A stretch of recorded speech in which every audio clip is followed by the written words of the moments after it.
ராகுல் காந்தியோடைய இன்டர்வியூஸும் அதே மாதிரி தான். அவர் ஒரு முறை வந்து இந்த மாதிரி முன்ன பின்ன சொல்லாமல் போய் அர்ணப் கோஸ்வாமியோட இன்டர்வியூவில் போய் உட்கார்ந்தாரு. அந்த இன்னொரு ஒரு எக்ஸாம்பிள் ஒன்று சொல்லுவாங்க.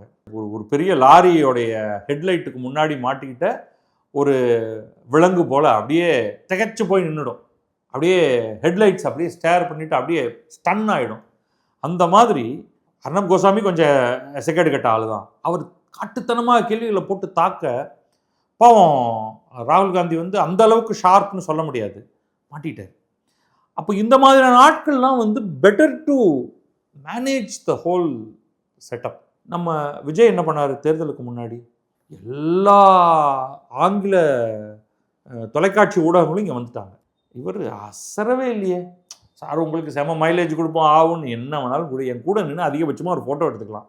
ஸோ அதிகபட்சமாக கிடைச்சது உங்களுக்கு என்னென்னா, ஒரு சில பேர் வந்து நாங்கள் அவரை சந்தித்தோம், மிக நன்றாக பேசினோம், ஆனால் அதை பற்றி எதுவும் இங்கே எழுத முடியாது. இன்னொன்று, நாங்கள்லாம் வந்து உட்காந்துக்கிட்டு ஒரு ஃபோட்டோ எடுத்தோம், எல்லாம் சிரிச்சுக்கிட்டு ஒரு ஃபோட்டோ எடுத்துகிட்டு கிளம்பியாச்சு. வெகு சிலர் தான் நீ என்ன கேள்வி வேணாலும் கேள்வி, ஃபிங்கர் டிப்பில் பதில் வச்சுருக்கேன்,